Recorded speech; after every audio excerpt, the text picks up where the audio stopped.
जय भीम, नमो बुद्धाय साथियों। मैं संघे मित्रा गौतम, भारतीय समन्वय संगठन लक्ष्य की कमांडर।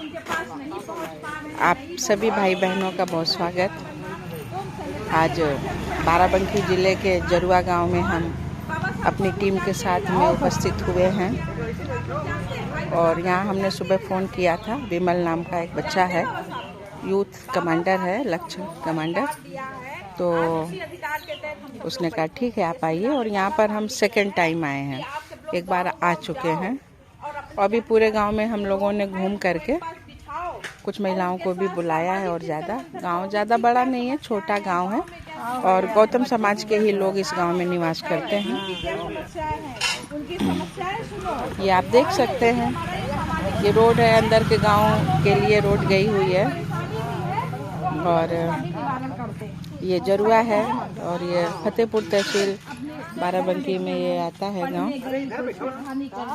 तो एडवोकेट रजनी सोलंकी जी हैं, लक्ष्य कमांडर, जो मोस्ट सीनियर लक्ष्य कमांडर हैं, और ये समझाने का प्रयास कर रही हैं। महिलाएं, बच्चे बैठे हुए हैं, देखिए कितने ध्यान पूर्वक, दंत चित्त होकर के सुन रहे हैं। रोज कमाने खाने वाले लोग हैं, शिक्षा में और कुछ आ भी रही हैं अभी हमारी बहनें। और देखिए कितने अच्छे कपड़े लग रहे हैं, रंगीन, कलरफुल, नीले, पीले, लाल, गुलाबी, ये सब परिधान में हमारी माताएं बहनें बैठी हैं। इन्हीं अच्छे कपड़े पहनने के लिए, अच्छी बात सुनने के लिए, अच्छा भोजन करने के लिए, अच्छी शिक्षा पाने के लिए, यही नौकरियां करने के लिए बाबा साहब ने संघर्ष किया है।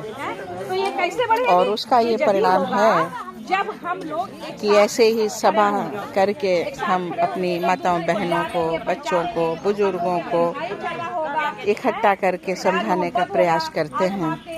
ये लड़ाई काहे की लड़ाई है आखिर? हम लोग क्यों जाते हैं गांव-गांव? अपना काम छोड़ करके हमारी ये कमांडर बहनें क्यों जा रही हैं? सुख साधन इतना होते हुए भी लोगों के बीच में बार बार जाने का प्रयास कर रही हैं। आखिर कारण क्या है? तो ये एक कारण यही निकल करके आता है कि हम लोग स्वाभिमान से जीना चाहते हैं। हमारी पीढ़ियां जब हम ना हों तब भी उनको संवैधानिक अधिकार जो भरपूर बाबा साहब ने हमें दिए या दे करके गए, जो वो जीवन भर नहीं उनको इस बात का लाभ मिला, इसके बाद भी वो इतने शिक्षित थे, इतने विद्वान थे कि अपनी आने वाली पीढ़ियों के लिए, अपने भविष्य के लिए कितने चिंतित थे। और कि हम ना भी रहें कभी तो हमारा समाज, उसको कोई कष्ट ना हो, उसको कोई दुत्कारे ना, उसे काम मिले, उसकी कोई बेइज्जती ना करे, बहन बेटियों की इज्जत की सुरक्षा हो, युवाओं को काम मिले, रोजगार मिले, शिक्षा मिले, स्वाभिमान मिले, हमारा भी समाज दूसरे लोगों की तरह खूब फले फूले। तो ये चीज़ें हम लोगों को सिखाई गई।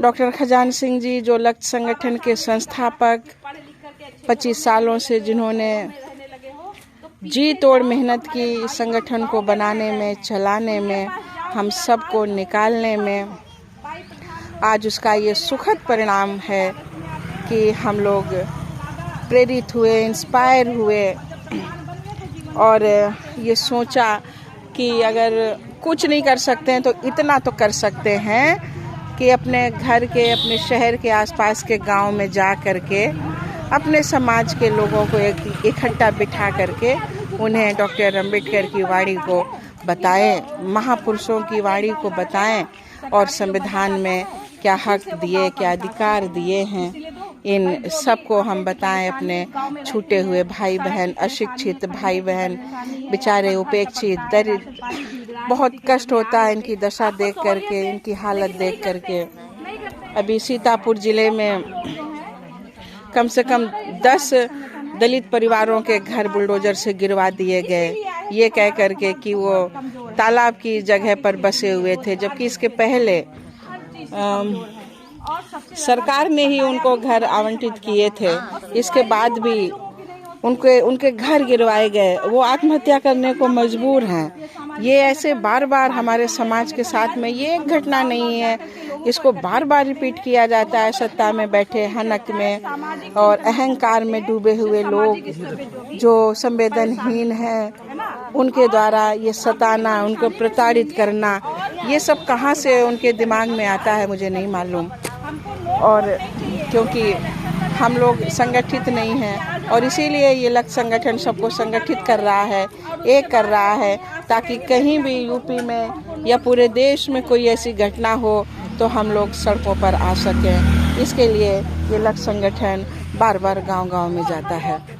तो आप लोग समझ रहे होंगे, हम लोग ऐसे ही वीडियो बनाते हैं, आपको लाइव दिखाने की कोशिश करते हैं और इस दर्द को जानिए, समझिए, पहचानिए।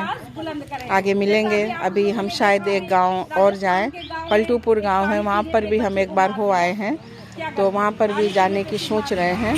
टाइम मिला तो बिल्कुल जाएंगे। तब तक विदा चाहते हैं। जय भीम साथियों।